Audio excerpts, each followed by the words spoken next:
Hi wrestling fans, thanks for clicking on the Dreaded D Rose Report. I'm kind of pissed today. It's breaking news, I guess. I was just reading this article after the retirement, of all things, of Shawn Michaels this past Monday. Of course, he had a non-compete. He never had a non-compete clause because his contract was already expired. He was just working, through WrestleMania.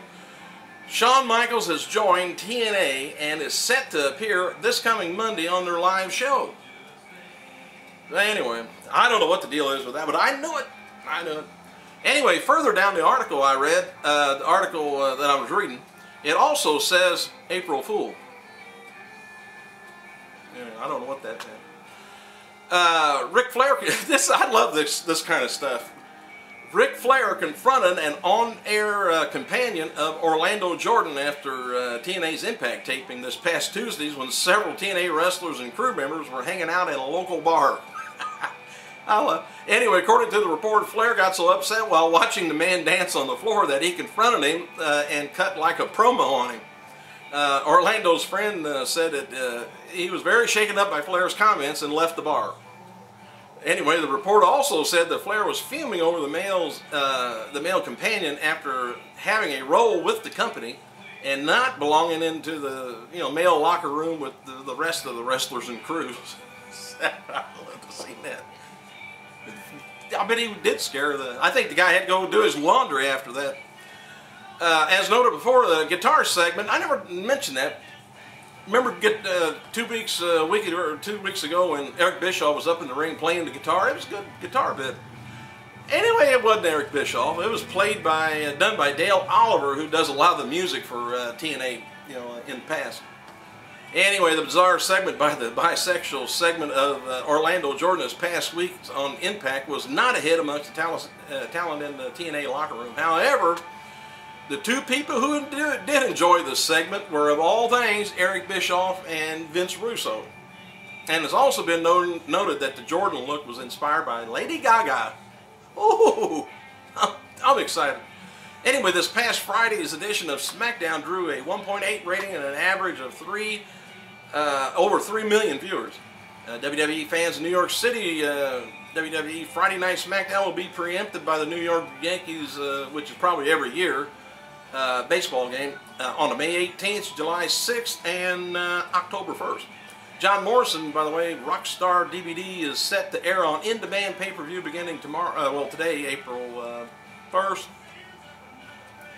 Many Comcast customers were unable to purchase WrestleMania in high-def pay-per-view due to the bandwidth problems. I don't know what that is. And also, many charter systems in Massachusetts didn't carry a WrestleMania pay-per-view due to problems with the feed of the event.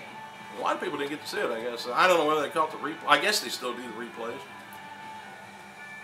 Alright, in combination of the post-WrestleMania momentum, the hook of revealing the pro poll results from the NXT, the ratings wasn't in a decline this week.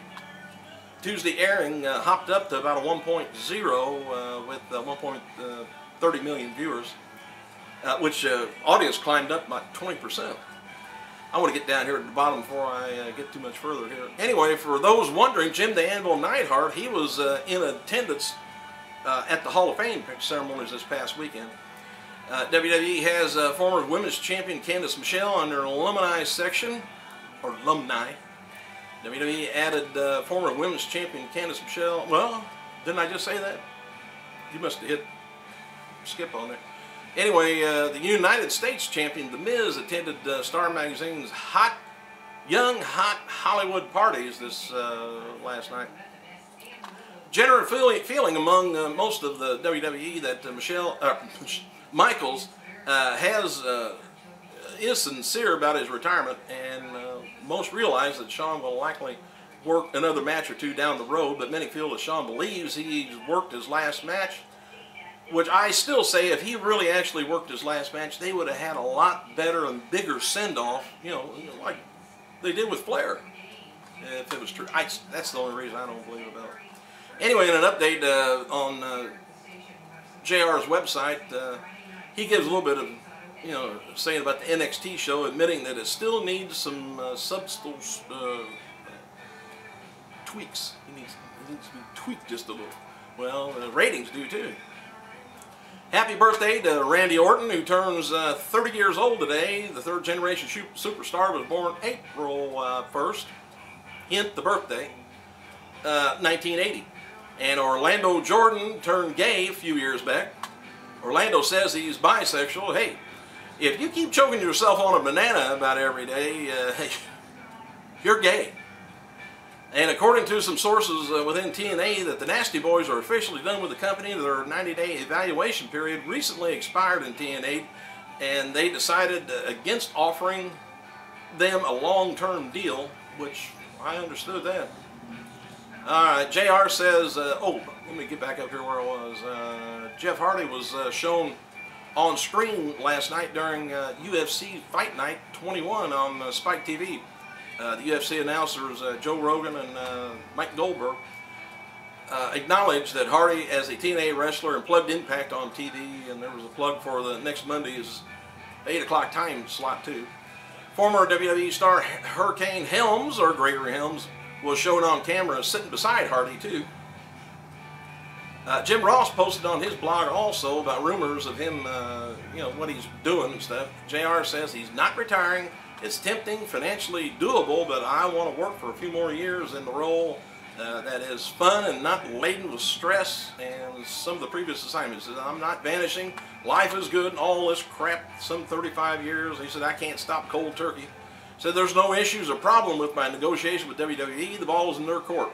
So that tells me there's a problem if they haven't signed anything or done anything yet. And for what it's worth, it sounds like TNA stars Jeff Hardy and Shannon Moore are trying to get their brother and friend Matt Hardy to jump ship, come over from WWE to TNA for after the two wrote cryptic messages on their Twitter accounts. Shannon wrote on there, time to jump ship, brother. Ship has set sail. You know, and then Jeff kind of wrote the same thing. Maybe my brother can join the TNA Demons next time, and you know, get, you know, that's like my wife. Since TNA is just, they need to get back on Thursday for one thing, but they're just sliding down. Why would you invite your brother, your friend over there? That's like my wife, you know, saying, hey honey, why don't you go out and buy a Toyota? It's so fast. Oh, something, I don't know.